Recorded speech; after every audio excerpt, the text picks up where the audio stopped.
ನಮಸ್ಕಾರ, ನಾನು ನಿತ್ಯ ಪ್ರಕಾಶ್. ನಮಸ್ಕಾರ, ನಾನು ಅಮೂಲ್ಯ ಪುಟ್ಟರಾಜು. ಅಮೇರಿಕನ್ನಡದ ಮೊದಲ ಸಂಚಿಕೆಯಲ್ಲಿ ಅಮೂಲ್ಯ ನಿಮಗೆಲ್ಲರಿಗೂ ಒಂದು ಒಗಟು ಹೇಳಿದ್ಲು, ನೆನಪಿದ್ಯಾ? ಅಕ್ಕ ತಂಗಿ ಮನೆಗೆ ಹೋಗಲ್ಲ, ತಂಗಿ ಅಕ್ಕನ ಮನೆಗೆ ಹೋಗ್ತಾಳೆ, ಹಂಗಂದೆ ಅದೇನು? ನಾನು ಎಷ್ಟು ಯೋಚಿಸಿದೆ ಆದರೆ ಗೊತ್ತೇ ಆಗಿಲ್ಲ. ಉತ್ತರ ಹೇಳ್ತೆ ಅಮೂಲ್ಯ? ಓ ಹೇಳ್ತೀನಿ, ಇದು ಸೇರು, ಇದು ಪಾವು. ಓ, ಇದರಲ್ಲಿ ಅಕ್ಕಿ ಬೇಳೆ ಎಲ್ಲ ಅಳತೆ ಮಾಡ್ತಾರೆ ಅಲ್ವಾ? ಹೌದು ನಿತ್ಯ, ಜಾಸ್ತಿ ಅಳತೆ ಮಾಡೋಕ್ಕೆ ಸೇರು ಉಪಯೋಗಿಸ್ತಾರೆ, ಕಡಿಮೆ ಅಳತೆ ಮಾಡೋಕ್ಕೆ ಪಾವು ಉಪಯೋಗಿಸ್ತಾರೆ. ಈ ಸೇರು ದೊಡ್ಡದಾಗಿದೆ ಅಂತ ನಾನು ಇದು ಅಕ್ಕ ಅಂತ ಕರೀತೆ, ಇದು ಪಾವು ಸಣ್ಣದಾಗಿದೆ ಅಂತ ನಾನು ಇದು ತಂಗಿ ಅಂತ ಕರೀತೆ. ಈಗ ನೋಡಿ, ನಾನು ಮಜಾ ತೋರಿಸ್ತೀನಿ. ಅಕ್ಕ ತಂಗಿ ಮನೆಗೆ ಹೋಗಲ್ಲ, ತಂಗಿ ಅಕ್ಕನ ಮನೆಗೆ ಹೋಗ್ತಾಳೆ. ಇದೇ ನನ್ನ ಒಗಟಿನ ಉತ್ತರ. ತುಂಬ ಮಜಾ ಆಗಿದೆ ಅಮೂಲ್ಯ. ಇನ್ನೊಂದು ಒಗಟು ಹೇಳ್ತೀಯಾ? ಓ ಖಂಡಿತ, ನನಗೆ ಒಗಟು ಹೇಳೋದು ಅಂದರೆ ಭಾಳ ಇಷ್ಟ. ಇದು ಹಸಿರಾಗೈತೆ ಆದರೆ ಗಿಳಿ ಅಲ್ಲ, ಮೈ ಮೇಲೆ ಗೀರೈತೆ ಆದರೆ ಅಳಿಲಲ್ಲ. ನೀವು ಉತ್ತರ ಹೇಳಿದರೆ ನಮ್ಮ ಅಜ್ಜಿ ಮಾಡಿಕೊಡ್ತಾಳೆ ಬಜ್ಜಿ. ಇದು ಕೂಡ ಸ್ವಲ್ಪ ಯೋಚನೆ ಮಾಡಬೇಕು. ಅಮೂಲ್ಯನ ಈ ಒಗಟಿಗೆ ಉತ್ತರ ನಿಮಗೆ ಗೊತ್ತಾ? ಗೊತ್ತಿದ್ರೆ ನಮ್ಮ ವಿಳಾಸಕ್ಕೆ ಬರೆದು ಕಳಿಸಿ. ನಮ್ಮ ವಿಳಾಸ americannada@yahoo.com. ಸರಿ ಉತ್ತರ ಕಳಿಸಿದವರ ಹೆಸರು ಇಲ್ಲಿ ಪ್ರಸಾರ ಮಾಡ್ತೀವಿ. ಅಲ್ಲಿವರೆಗೂ ನಿಮಗೆಲ್ಲರಿಗೂ ನಮಸ್ಕಾರ. ನಮಸ್ಕಾರ, ಇದು ಹೇಳಿ ಕೇಳಿ ಕಾರ್ಯಕ್ರಮ. ನಾನು ಶಿಲ್ಪಾ ಪ್ರಿಯಾ ಜಗದೀಶ್. ನಾವು ನಮ್ಮ ಕಾಲೇಜ್ ಡೇಸ್ ಬಗ್ಗೆ ಯೋಚನೆ ಮಾಡಿದಾಗ ಏನೇನೋ ಜ್ಞಾಪಕಕ್ಕೆ ಬರುತ್ತೆ. ಗೆಳೆಯರ ಜೊತೆ ಓಡಾಟ, ಕ್ಯಾಂಟೀನ್ನಲ್ಲಿ ಹರಟೆ, ಪರೀಕ್ಷೆಗೆ ನಿದ್ದೆ ಕೆಟ್ಟು ಓದೋದು. ಆದರೆ ಡಿಗ್ರಿ ಇಸ್ಕೊಂಡ ನಂತರ ನಾವೇನಾದರೂ ಕಾಲೇಜ್ ಬಗ್ಗೆ ಯೋಚನೆ ಮಾಡ್ತೀವಾ? ಅದೇ ಡಿಗ್ರಿಯಿಂದ ನಾವು ಸಂಪಾದಿಸ್ಕೊಂಡು ಮುಂದೆ ವರಿತೀವಿ. ಆದರೆ ಕಾಲೇಜ್ ಮಾತ್ರ ಹೊಸ ಹೊಸ ವಿದ್ಯಾರ್ಥಿಗಳನ್ನ ಓದಿಸ್ತಾನೆ ಇರಬೇಕಾಗುತ್ತೆ. ಅದಕ್ಕೆ ಎಷ್ಟೊಂದು ಹಣದ ಸಹಾಯ ಬೇಕಾಗುತ್ತೆ.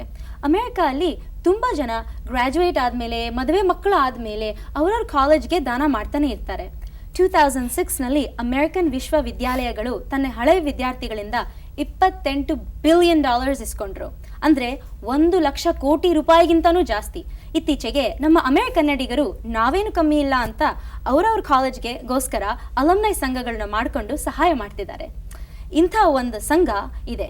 ಬೆಂಗಳೂರು ಸರ್ಕಾರಿ ಔಷಧ ವಿಜ್ಞಾನ ಶಾಲೆ ಅಂದರೆ ಫಾರ್ಮಸಿ ಕಾಲೇಜಿನ ಹಳೆ ವಿದ್ಯಾರ್ಥಿಗಳ ಉತ್ತರ ಅಮೆರಿಕ ಸಂಘ ಅಂದರೆ American association of government college of pharmacy Bengaluru alumni, AAGCPA. ಇಲ್ಲಿ ಇಬ್ಬರು ಸದಸ್ಯರು ನಮ್ಮ ಜೊತೆ ಇದ್ದಾರೆ. ಮೊದಲನೆಯವರು ನನ್ನ ತಂದೆ doctor G Jagadish, expert pharmacologist, food and drug administration, silver spring, ಮ್ಯಾರಿಲ್ಯಾಂಡ್ನಲ್ಲಿ. ಮತ್ತೆ doctor Srikanthamurthy, professor of medicine and vice provost for research compliance at Drexel University College of Medicine, Philadelphia, Pennsylvania. ನಿಮ್ಮಿಬ್ಬರಿಗೂ ಧನ್ಯವಾದ ಮತ್ತು ಅಮೆರಿಕನ್ನಡಕ್ಕೆ ಸ್ವಾಗತ.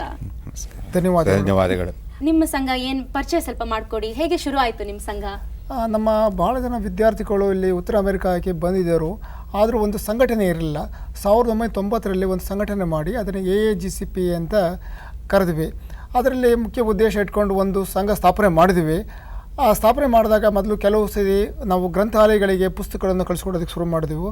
ಪುಸ್ತಕಗಳನ್ನು 100 ಪುಸ್ತಕಗಳನ್ನು ಕೊಟ್ವಿ. ಅಲ್ಲಿ ಹೋದಾಗ ದುಡ್ಡು ಕೊಟ್ಟು ಪುಸ್ತಕ ಕೊಂಡ್ಕೊಂಡ್ವಿ, ಇಲ್ಲಿಂದ ಕಳಿಸಿದ್ವಿ. ಆ ಥರ ಮಾಡಿದ್ವಿ. ಮುಂದೆ 94ರಲ್ಲಿ ಒಂದು ಕಂಪ್ಯೂಟರು, ಪ್ರಿಂಟರು, ಮೋಡಮ್ಮು ಎಲ್ಲ ಕೊಟ್ಟು ಒಂದು ಪ್ರಯೋಗಶಾಲೆಯನ್ನು ತೆಗೆದ್ವಿ. ಅಲ್ಲಿ 100 ಇವಾಗ 12 ಕಂಪ್ಯೂಟರ್ಸ್ಗಳು ಅಲ್ಲಿ ಆಗಿದೆ. ಅದು 94 ಆದಮೇಲೆ ನಾವು 96ರಲ್ಲಿ ಒಂದು ಮೋಹನ್ ಅವರು ಒಂದು ಸ್ಕಾಲರ್ಶಿಪ್ ಶುರು ಮಾಡೋಕ್ಕಂತ ಪ್ಲ್ಯಾನ್ ಮಾಡಿದ್ರು. ಅದನ್ನು ನದೀಪುರಂ ಸ್ಕಾಲರ್ಶಿಪ್ ಅಂತ ಮಾಡಿದೆ, ಮೆರಿಟ್ ಸ್ಕಾಲರ್ಶಿಪ್. ಈ ಥರ ತುಂಬ ಸ್ಕಾಲರ್ಶಿಪ್ಸ್ ಇದೆ ಅಂತ, ಸ್ಟಾರ್ಸ್ ಒಂದು, ಶಾರದಾ ಸ್ಯಾಲಿ ಅವಾರ್ಡು. ಇದು ಸ್ಕಾಲರ್ಶಿಪ್ನಲ್ಲಿ ಒಂಥರ ಸಮಾಜ ಸೇವೆ ಮಾಡಬೇಕು ಅಂತ ಹುಡುಗರಿಗೆ ಹೇಳಿ ಅದನ್ನು, ಅಂದರೆ ಕ್ರಾನಿಕಲಿ ಇಲ್ ಪೇಷಂಟ್ಸ್ ಇರ್ತಾರೆ ಅವರು, ಅಂದರೆ ಒಂದು ಡಯಾಬಿಟೀಸು ಅಥವಾ ಹೈಪರ್ ಟೆನ್ಷನು ಅಥವಾ ಹಾರ್ಟ್ ಡಿಸೀಸು, ಕಿಡ್ನಿ ಡಿಸೀಸು, ಇಂಥ ಪೇಷಂಟ್ಸ್ಗಳನ್ನ ಅವ್ರು ಆಯ್ಕೆ ಮಾಡಿ 8-9 ತಿಂಗಳು ಅವ್ರ ಬಗ್ಗೆ ವಿಚಾರ ಮಾಡ್ತಾರೆ. ಅದು ವಿಚಾರಕ್ಕೋಸ್ಕರ ನಾವು ಹುಡುಗರಿಗೆ $1,000 ಥರ ತಿಂಗಳಿಗೆ ಕೊಡ್ತೇವೆ. ಆ ಥರ 2 ಸ್ಟೂಡೆಂಟ್ಸ್ ಸೆಲೆಕ್ಟ್ ಮಾಡ್ತೇವೆ. ಅದನ್ನು ಮಾಡಿದ್ವಿ. ಅದಾದಮೇಲೆ ನಾವು ಒಂದು ಪುಸ್ತಕ ಬರೆದು ಪಬ್ಲಿಷ್ ಮಾಡಿದ್ವಿ, ರೀಸೆಂಟ್ ಟ್ರೆಂಡ್ಸ್ ಇನ್ ಫಾರ್ಮಸ್ಯೂಟಿಕಲ್ ಸೈನ್ಸಸ್ ಅಂತ. ಈ ಪುಸ್ತಕ ಬರೆದು ದುಡ್ಡಲ್ಲಿ $1,00,000 ಠೇವಣಿ ಇಟ್ಟು ಒಂದು 10,000 ರೂಪಾಯಿ ಬರೋಕ್ಕೆ ಮಾಡಿದ್ವಿ ವರ್ಷಕ್ಕೆ. ಅದರಲ್ಲಿ ವಿಸಿಟಿಂಗ್ ಲೆಕ್ಚರ್ಸ್ ಶುರು ಮಾಡಿದ್ವಿ. ಇದಾದಮೇಲೆ ನಾವು ಇನ್ನೊಂದು 2004 ನಮ್ಮ ಒಬ್ಬ ಫ್ರೆಂಡ್ಸ್ ಇದ್ದಾರೆ, ದಟ್ ಈಸ್ ಚಂದ್ರಮೋಹನ್ ಅಂತ ನ್ಯೂಯಾರ್ಕಲ್ಲಿ. ಅವರು ಒಂದು Subbaraya Shetty teaching and research awards ಅಂತ ಒಂದು ಶುರು ಮಾಡಿದ್ರು. ಅದರಲ್ಲಿ ಹಳೆ ವಿದ್ಯಾರ್ಥಿಗಳಿದ್ರು.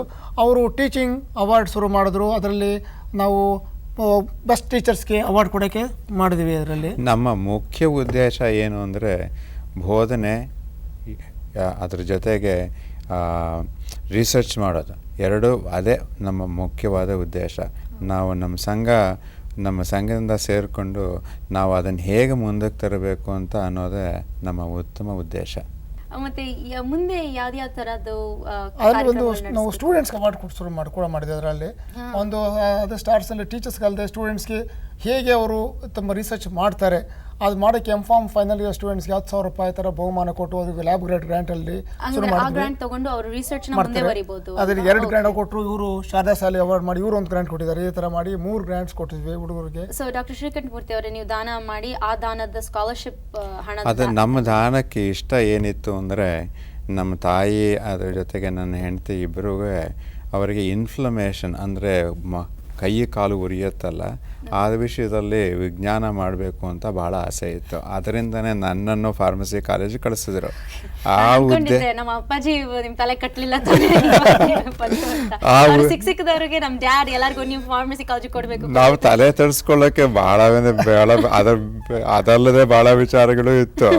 ಆದರೆ ಅದ್ರ ಮಧ್ಯದಲ್ಲೂ ಒಂದು ಸ್ವಲ್ಪ ಓದೋಣ ಅನ್ನೋ ಉದ್ದೇಶನೂ ಇದ್ದಿದ್ದರಿಂದ ನಾವು ಸ್ವಲ್ಪ ಮುಂದಕ್ಕೆ ಬಂದಿದ್ದರಿಂದ ನಾವು ಈ ಸಂಘದ ಮುಂದಕ್ಕೆ ಬರೋ ಹುಡುಗರಿಂದ ವಿದ್ಯಾರ್ಥಿಗಳನ್ನು ಹೇಗೆ ಮುಂದಕ್ಕೆ ತರಿಸ್ಬೇಕು ಅನ್ನೋದೇ ನಮ್ದು ಒಂದು ಒಳ್ಳೆ ಉದ್ದೇಶ ಇದೆ ನಮ್ಮ ಮನಸ್ಸಿನಲ್ಲಿ. ತುಂಬಾ ಒಳ್ಳೆ ಉದ್ದೇಶ. ಆದ್ರೆ ನನಗನ್ಸುತ್ತೆ ಮೋಸ್ಟ್ಲಿ ಈಗೀಗ ಬರೋ ತರ ವಿದ್ಯಾರ್ಥಿಗಳು ತನ್ನ ಹಿಂದೆ ಬಂದಿರೋ ವಿದ್ಯಾರ್ಥಿಗಳ ಬಗ್ಗೆ ಅಷ್ಟೊಂದು ಯೋಚನೆ ಮಾಡ್ತಾ ಇಲ್ಲ ಅಂತ ಕೇಳ್ತಾ ಇದ್ದೀನಿ.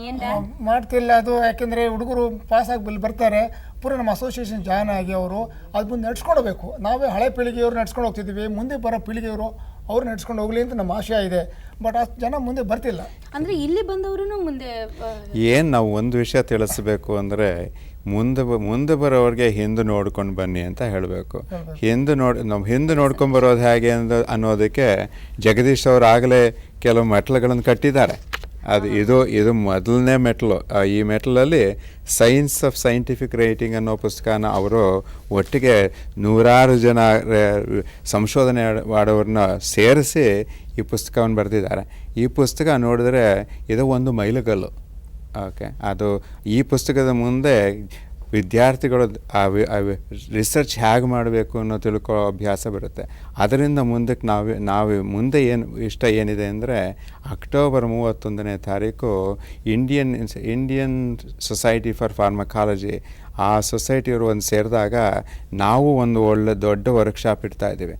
ಆ ವರ್ಕ್ಶಾಪಲ್ಲಿ ಏನು ಹೇಳ್ಕೊಡ್ಬೇಕು ಅಂದರೆ ರಿಸರ್ಚ್ ಹೇಗೆ ಮಾಡೋದು, ರಿಸರ್ಚ್ ಮಾಡೋದಕ್ಕೆ ಯಾವ ವಿಷಯದಿಂದ ರಿಸರ್ಚ್ ಮಾಡಬೇಕು, ಅದನ್ನು ಮೆಥಡ್ಸ್ ಆ್ಯಂಡ್ ಮೆಥಡಾಲಜಿ, ಅನಾಲಿಸಿಸ್ ಹೇಗೆ ಮಾಡಬೇಕು, ಅನಾಲಿಸಿಸ್ ಬಂದ ಮೇಲೆ ಅದನ್ನು ಸೊಸೈಟಿಗೆ ಹೇಗೆ ಉಪಯೋಗಿಸ್ಕೋತಾರೆ ಅನ್ನೋ ವಿಚಾರನ ನಾವು ತಿಳಿಸ್ಬೇಕು. ಅದು ಉದ್ದೇಶ. ನಿಜವಾಗ್ಲೂ ನೀವು ಈ ಥರ ಒಳ್ಳೆ ಸಂಘಗಳು ಇತ್ತು, ಒಂದು ಅನೋಖ ಯೋಚನೆ ಇತ್ತು. ಅಮೆರಿಕನ್ ಅಲಮ್ನೈಸು ಇಂಡಿಯಾದಿಂದ ಕಾಲೇಜಲ್ಲಿ ಗ್ರಾಜುಯೇಟ್ ಆದಮೇಲೆ ಇಲ್ಲಿ ಬಂದು ಸಂಘ ಮಾಡ್ಕೊಳ್ಳೋದು, ನೀವಿಬ್ಬರು ಮಾಡ್ತಿರೋದು ಒಳ್ಳೆ ಧರ್ಮಕಾರಿ ಕೆಲಸಕ್ಕೆ ತುಂಬ ಶುಭ ಹಾರೈಸ್ತೀವಿ. ಮತ್ತು ನಿಮ್ಮಿಬ್ಬರಿಗೂ ಅಭಿನಂದನೆಗಳು. ನಮ್ಮ ಜೊತೆಗೆ ಬಂದು ಸ್ವಲ್ಪ ಕಾಲ ಕಳೆದಿದ್ದಕ್ಕೇನು ಧನ್ಯವಾದಗಳು. ವೀಕ್ಷಕರೇ ನಮಸ್ಕಾರ. ನಮಸ್ಕಾರ. ನಮಸ್ಕಾರ. ನನ್ನ